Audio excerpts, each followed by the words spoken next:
बिस्मिल्लाहिर्रहमानिर्रहीम। अस्सलाम वालेकुम। आज 8 अक्टूबर है और दिन है इतवार का। अगर आपने देखना हो कि पाकिस्तान में क्यों जो इंटरनेशनल क़ुव्वतें हैं, जो आलमी क़ुव्वतें हैं, वो क्यों पाकिस्तान में करप्ट सियासतदानों को हुक्मरान बनाना चाहती हैं, तो इस वक्त के जो हालात और सूरत हाल है वो क्लासिक मिसाल है। मैंने इस पर बड़ा एक तफसीली ट्वीट भी किया था कि एक तरफ वो कैद इमरान ख़ान हैं, वो इतना आज़ाद है कि उस इमरान ख़ान के ट्विटर अकाउंट से फ़लस्तीन के हक़ में बात हो रही है, फ़लस्तीनियों पे होने वाले मज़ालिम की मज़म्मत हो रही है और फ़लस्तीनियों की सपोर्ट की बात हो रही है, इसराइल की मज़म्मत हो रही है। वो इमरान ख़ान जिस पर यहूदी एजेंट का इल्ज़ाम लगाया जाता है, वो खुलकर मुसलमानों के साथ खड़ा है, मज़लूम मुसलमानों के साथ खड़ा है, मज़लूम फ़लस्तीनियों के साथ खड़ा है। ये वही इमरान ख़ान है जो दो टोक इनकार कर चुका है कि इसराइल को तस्लीम नहीं करेंगे। और इमरान ख़ान के 5 बड़े जराइम जो इंटरनेशनल इदारों के सामने उसके जराइम हैं, उनमें से एक जुर्म उसका ये भी है कि वो 2 टोक कह चुका है कि हम किसी सूरत भी मसले फ़लस्तीन के हल तक इसराइल को तस्लीम नहीं करेंगे। दूसरी तरफ बज़ाहिर आज़ाद लेकिन अंदर से ग़ुलाम नवाज शरीफ है। वो नवाज शरीफ जो पाकिस्तान वापस आ रहा है और जिसके बारे में अभी से बता दिया गया है कि वो अगला पाकिस्तान का प्राइम मिनिस्टर है, वो अगला पाकिस्तान का वज़ीर आज़म है। और वो नवाज शरीफ इस हद तक कंप्रोमाइज़्ड है कि उसने इस सारे मामले पर कोई ट्वीट नहीं किया। मामला यही है कि देखें, इंटरनेशनल इस्टेब्लिशमेंट इसलिए पाकिस्तान के अंदर करप्ट सियासतदानों को हुक्मरान बनाना चाहती है क्योंकि करप्ट सियासतदान कमज़ोर हुक्मरान साबित होते हैं। पाकिस्तान वाहिद इस्लामी क़ुव्वत है और वाहिद इस्लामी क़ुव्वत को वो अपने हाथ में रखना चाहते हैं और वो नहीं चाहते कि पाकिस्तान जैसा मुल्क जो दुनिया की एक बड़ी इस्लामी क़ुव्वत है वो किसी भी मौका पर वो बात रखे जो कि उन क़ुव्वतों को जो है वो काबिल कबूल ना हो। यही वजह है कि इस वक्त मेन खिलाड़ी हैं मियाँ नवाज शरीफ। मियाँ नवाज शरीफ खामोश हैं फ़लस्तीनियों के साथ जो कुछ हो रहा है इस वक्त वहाँ पर जो सूरत हाल है। और मरीम नवाज़ के ट्विटर अकाउंट पर जाकर मुझे को एक रीट्वीट दिखा दें, यानी ये पाकिस्तान की वो लीडरशिप है जिनको आगे इक़्तिदार में लाया जा रहा है। क्या मुझे एक बात बताएं, बाकी इनकी हैसियत ये है कि जो बाकी हैं जिन्होंने बयानात दिए हैं, इनके बयानात को पाकिस्तान की मीडिया ने भी सीरियस नहीं लिया, तो इंटरनेशनल मीडिया ने कहाँ सीरियस लेना था। अगर इमरान ख़ान बाहर होता, इमरान ख़ान बयान देता, तो यकीन करें इंटरनेशनल मीडिया की हेडलाइंस बनता। इतना इमरान ख़ान का इम्पैक्ट है, इतना इमरान ख़ान का असर है, इतनी इमरान ख़ान की इंटरनेशनली पहचान है। लेकिन आलमी क़ुव्वतों को पाकिस्तान में करप्ट सियासतदान एज ए हुक्मरान चाहिए जो कंप्रोमाइज़्ड हों, जो उनके इशारों पर नाचें, जो उनके इशारों पर बोलें, जो उनके इशारों पर खामोश हों। और इस वक्त शरीफ ख़ानदान में आप देख लें, नवाज़ शरीफ खामोश, मरीम नवाज़ खामोश, बाकी मैटर नहीं करते क्योंकि आगे सारा कुछ इन दोनों के हाथ में है। और एक तरफ एक इमरान ख़ान है, तो वो बैठे जेल में, उनके ट्विटर अकाउंट से इसराइल की मज़म्मतें हो रही हैं, फ़लस्तीन के मज़लूमों के हक़ में बात हो रही है। ऊपर से आप फजल रहमान साहब को देख लें, उनका भी एक जो बयान आया है, पता नहीं उन्होंने किसको खुश करने की कोशिश की है। वो उल्टा फ़लस्तीनियों को दर्स दे रहे हैं, ह्यूमन राइट्स के दर्स दे रहे हैं। मुझे पता नहीं कि क्यों लगता है कि ये डील हो चुकी है, क्योंकि आप इससे पहले देख चुके हैं कि इसराइल ये बात कह चुका है। इसराइल ये बात कह चुका है कि कई बड़े इस्लामी मुल्क हमें तस्लीम करने जा रहे हैं और यही वजह है कि हमारी निगरान हुकूमत का जो रद्दअमल है वो भी आपके सामने है। वो जिस तरह का रद्दअमल है वो भी आपके सामने है और नून लीग वालों का भी बयानिया और मौक़िफ़ आपके सामने है। और मरीम नवाज़ साहिबा के लिए जलसों में होने वाले डांस की वीडियोज़ जो है वो ट्वीट करना ज़्यादा अहम है, उनको रीट्वीट करना ज़्यादा अहम है। मियाँ नवाज शरीफ के गानों पर रक्स, झूमना और वो सारा वो उनके ट्विटर अकाउंट की तरजीहात में शामिल है, लेकिन जो फ़लस्तीनियों के साथ हो रहा है वो मरीम नवाज़ साहिबा की तरजीह में शामिल नहीं है। ये हमारी वो लीडरशिप है, ये वो लीडरशिप है जो पाकिस्तानियों को दी जा रही है। और 25 करोड़ पाकिस्तानी बेबस हैं क्योंकि पाकिस्तान में हुक्मरानी कौन करेगा, ये फैसला पाकिस्तानियों ने नहीं करना है, ये पाकिस्तान से बाहर फैसले होंगे। और पाकिस्तान से बाहर फैसलों के मुताबिक मियाँ नवाज शरीफ आ रहे हैं, वो अगले वज़ीर आज़म है, बता दिया गया कि वो अगले वज़ीर आज़म है और वो फ़लस्तीन के मामले पर जो है वो मुकम्मल तौर पर खामोश हैं। अब मामला ये है कि देखें, हमास ने जो रिएक्ट किया है, जो दहाइयों से जुल्म हो रहा है, जो जबर हो रहा है, जो जुल्म ज़्यादती हो रही है और इसराइल इस वक्त सख्ते में है। 3 अतराफ़ से हमला किया है हमास ने, हज़ारों रॉकेट जो है वो उन्होंने मारे हैं। और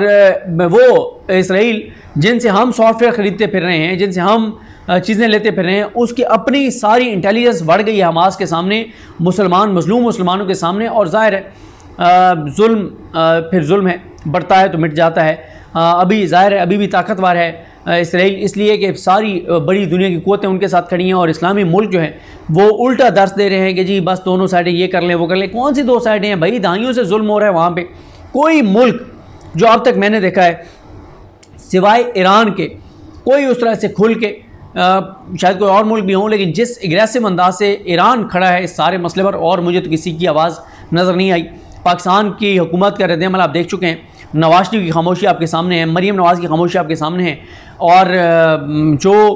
पाकिस्तान में है वो मैंने एक देखा है, सबसे स्ट्रॉन्ग जो मैंने पाकिस्तान में देखा है वो मजलिस वहदतुल मुस्लिमीन का देखा है, अल्लामा राजा नासिर अब्बास साहब का मैंने मौक़िफ़ देखा है, उनके मैंने ट्वीट्स देखे हैं, उनके पैगामात देखे हैं, उनकी वो नासिर शराजी साहब हों उनकी एग्रेसिव पॉलिसी देखी है, मजलिस वहदतुल मुस्लिमीन MWM, और दूसरी जो मैंने जमात इस्लामी का देखा है उनका भी बड़ा सख्त मौक़िफ़ आ रहा है, लेकिन बाकी सब जो है वो एम ही बस। अब कुछ और भी शायद पाकिस्तान के अंदर हों, लेकिन मेन जो मैटर करने वाली जमातें हैं वो ज़ाहिर है नून लीग, इसलिए मैं बार बार नून लीग का जिक्र कर रहा हूँ कि भाई नवाज शरीफ अगले वज़ीर आज़म है। अब आप कहेंगे कि पॉपुलर तो इमरान खान है, 70-80% लोग इमरान खान के साथ हैं, बल्ले के निशान के ऊपर वोट पड़ना है, टर्न आउट पाकिस्तान की तारीख का रिकॉर्ड होगा। इलेक्शन कहाँ हो रहे हैं,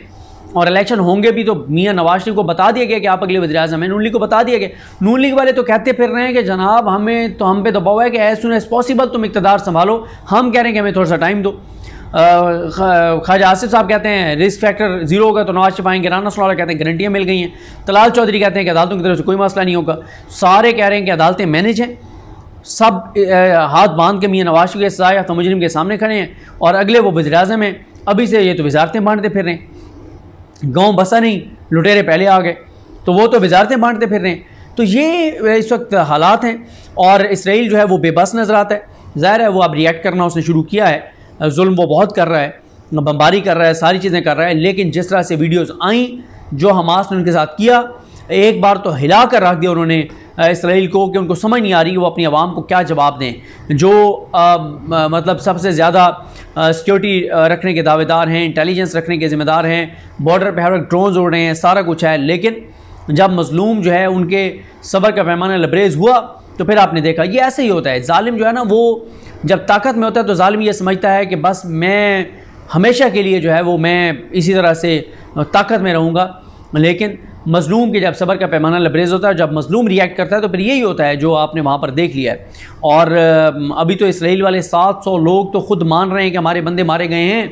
सैकड़ों उनके लोग जो है वो कैदी बना लिए हैं, हमास ने ले आए हैं उनको, बड़े बड़े उनके अफसर शामिल हैं, और इस वक्त सिचुएशन बहुत ज़्यादा इसराइल की बहुत ज़्यादा सूरत हाल जो है वो ख़राब है। लेकिन मैं यही एक चीज़ हाईलाइट करना चाहता था, नवाज शरीफ की मुजरमाना खामोशी, मौलाना फजल रहमान का मुतनाज़ा बयान, मरीम नवाज़ की शर्मनाक खामोशी, और लगता यही है कि ये तय हो गया है कि इनको इक़्तिदार में लाना है, इनसे इसराइल को तस्लीम करवाना है, और भारत के साथ मामलात यानी मसला कश्मीर को भी सरेंडर करना है, मसला फ़लस्तीन को भी सरेंडर करना है, और इमरान खान पर भी दबाव था कि वो इसराइल को तस्लीम करें, लेकिन इमरान खान ने इनकार किया है। और अब ये जो है वो पपेट्स, ये चाबी वाले खिलौने, ये करप्ट लोग, कमज़ोर लोग, जिनकी चोरियाँ चकारियाँ हैं, जिनका पैसा बाहर पड़ा हुआ है, और जिनको ये है कि अगर हमने कुछ किया उधर से एक इशारा होना और हमारी सारी जदादें चली जानी हैं, तो जिन्होंने सारी उम्र करप्शन लूट मार करके और ये जो जदादें बनाई हैं, अगर ये भी चली जाएँ, खुदा ही मिला ना विसाले सनम, ना इधर के रहना उधर के रहो, पूरी उम्र ज़िल्लत भी कमाई, करप्शन करके बाहर जदादें बनाई, वो इज़्ज़त भी ना रही, जदादें भी ना रहे, तो फिर बचेगा क्या। तो अब इनका इसीलिए जो है वो इस वक्त इनके सूरत हाल यही है कि ये सारे मामले पर खामोश हैं, और इस वक्त बहुत कमी जो है वो महसूस हो रही है इमरान खान की, कि इमरान खान बाहर होते, जिस तरह से उन्होंने आलम इस्लाम का मुकदमा लड़ा, इंटरनेशनल फोरम्स के ऊपर, इस्लामोफोबिया की बात हो, कश्मीर की बात हो, फ़लस्तीन की बात हो, मुसलमानों के ऊपर दुनिया भर में होने वाले मसालिम की बात हो, जो इमरान खान का लेवल था, जो इमरान खान की बॉडी लैंग्वेज होती थी, जो उनके अल्फाज होते थे, वो बग़ैर पर्ची के जो तकरीर करते थे, जो आर्गूमेंट्स होते थे, जो दलाइल होते थे,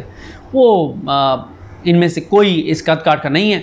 और ये तो वो लोग हैं जो आज कहते हैं कि हम भी अमेरिका के ख़िलाफ़ थे। फजल रहमान साहब ने कहा लेकिन हम तमीज़ के दायरे में रह के बात करते थे। इमरान खान तो बड़ा बदतमीज़ आदमी है, अमेरिका को बड़ी धमकियाँ देता था। ख्वाजा आसिफ साहब कहते थे वेंटिलेटर पर हैं, अमेरिका के पास स्विच है, बंद करेगा मर जाएंगे वैसे थे कौम। शबाश कहते थे बेगर्स कांट बी चूज़र्स,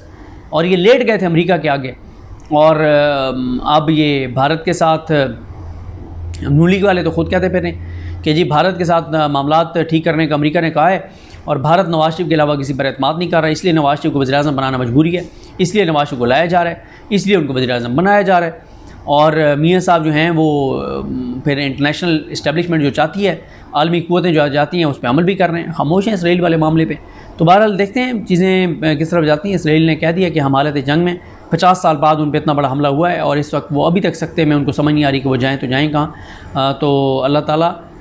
फ़लस्तीन के मज़लूमों की गैबी मदद फरमाए। जहाँ पे हमारे मुसलमान मुल्कों की गैरत रही नहीं है बाकी, तो अल्लाह ताला से उम्मीद है कि अल्लाह ताला उनकी गैबी मदद करे, अल्लाह ताला उन मज़लूमों को कामयाबी दे